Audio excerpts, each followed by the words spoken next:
Hello hello, ഇന്ന് നമുക്കൊരു easy healthy yummy prawns biryani ഉണ്ടാക്കിയാലോ. ഇത് ഭയങ്കര സിമ്പിളായിട്ടുള്ള ഒരു ലോ കലോറി എന്നാൽ ടേസ്റ്റ് ഒട്ടും കുറയാത്ത നല്ലൊരു കിടിലൻ ബിരിയാണി ആട്ടോ. ഇത് ട്രൈ ചെയ്യാത്തവരാണെങ്കിൽ മസ്റ്റായിട്ടൊന്ന് ട്രൈ ചെയ്ത് നോക്കണേ. നമ്മളിതിലധികം ഓയിലോ ഗീയോ മറ്റേ കാരമലൈസ് ചെയ്ത ഒണിയനോ അതൊന്നും ചേർക്കുന്നില്ല കേട്ടോ. ഇതാ ക്ലീൻ ചെയ്ത പ്രോൺസിലേക്ക് I am adding some turmeric, chilli powder and pepper powder. Also ഞാൻ ഒരു പുളി ചേർക്കുന്നുണ്ട്. ഞാൻ പറഞ്ഞില്ല, നമ്മൾ അധികം ഓയിലൊന്നും യൂസ് ചെയ്യാത്തത് കൊണ്ട് ഒരു പുളി ചേർത്താൽ അത് നല്ല ഫ്ലേവർ എൻഹാൻസ് ചെയ്യും. പിന്നെ കുറച്ച് ഉപ്പും കുറച്ച് വെള്ളവും കൂടെ ചേർത്ത് അടച്ച് വെച്ച് വേവിക്കണം. പിന്നെ ചെമ്മീൻ വേവിക്കുമ്പോൾ ഒരുപാട് നേരം വേവിക്കരുത്, ഒരു മാക്സിമം ഒരു 4 to 5 minutes, അല്ലെങ്കിൽ അത് ഭയങ്കര റബ്ബർ പോലെയാവും. പിന്നെ ഉണ്ടല്ലോ, ആ വെള്ളം ഒന്ന് തിളച്ച് വരുമ്പോഴത്തേനും തന്നെ കയ്യോടുക്കനെ ആ പുളി അങ്ങ് റിമൂവ് ചെയ്യണേ, അല്ലെങ്കിൽ ഭയങ്കരമായിട്ട് പുളി ചുവയ്ക്കും. അപ്പം അതും നമുക്ക് വേണ്ട, ഒരു ചെറിയ ഫ്ലേവർ കിട്ടിയാൽ മാത്രം മതിയല്ലോ. പിന്നെ അത് അരിയൊക്കെ കഴുകിയെടുക്കാം. പിന്നെ നമുക്ക് കുക്കായി വന്ന ചെമ്മീനൊന്ന് സ്ട്രെയിൻ ചെയ്തെടുക്കാം. ആ വെള്ളം കളയരുത്, അത് നമുക്ക് ബിരിയാണിയിൽ സ്റ്റോക്കായിട്ട് ചേർക്കാനുള്ളതാണ് റൈസ് വേവിക്കുമ്പോൾ. നെക്സ്റ്റ് ചൂടായ പാനിലേക്ക് 1 സ്പൂൺ ഓയിലും 1 സ്പൂൺ ഗീയും ഇഞ്ചി വെളുത്തുള്ളി പച്ചമുളകും കൂടി ചതച്ചത് പിന്നെ കറിവേപ്പില ചേർത്ത് മിക്സ് ചെയ്യണം. അതിനുശേഷം ഒണിയൻ നമ്മൾ ആഡ് ചെയ്യാണ്.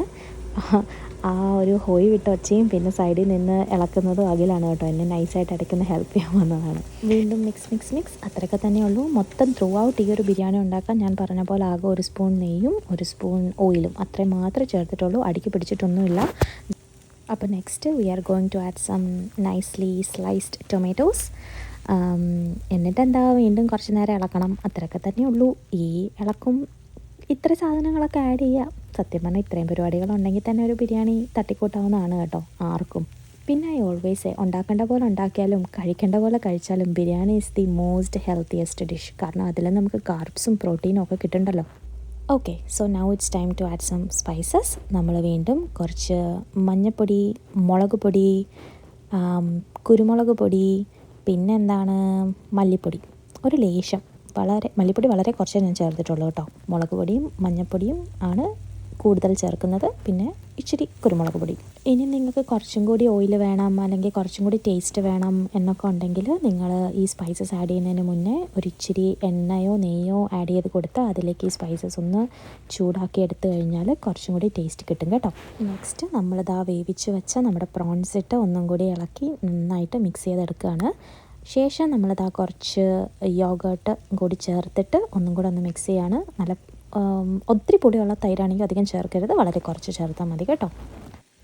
അപ്പോൾ വീണ്ടും മിക്സ് അത്രയൊക്കെ തന്നെ ഉള്ളൂ. സത്യം പറഞ്ഞാൽ ഇങ്ങനത്തെയൊക്കെ ഒരു ബിരിയാണി ഉണ്ടാക്കാൻ ഭയങ്കര എളുപ്പമാണ് കേട്ടോ. ഇത് തന്നെ നിങ്ങൾക്ക് ചിക്കനിലും ഫിഷിലും ബീഫിലും ഒക്കെ ചെയ്ത് ഉണ്ടാക്കിയെടുക്കാവുന്നേ ഉള്ളൂ. ഓക്കെ ഗൈസ്, അപ്പോൾ now it's time to add some coriander and mint leaves. Nicely chopped ആയിട്ടുള്ളത് ചേർക്കണം.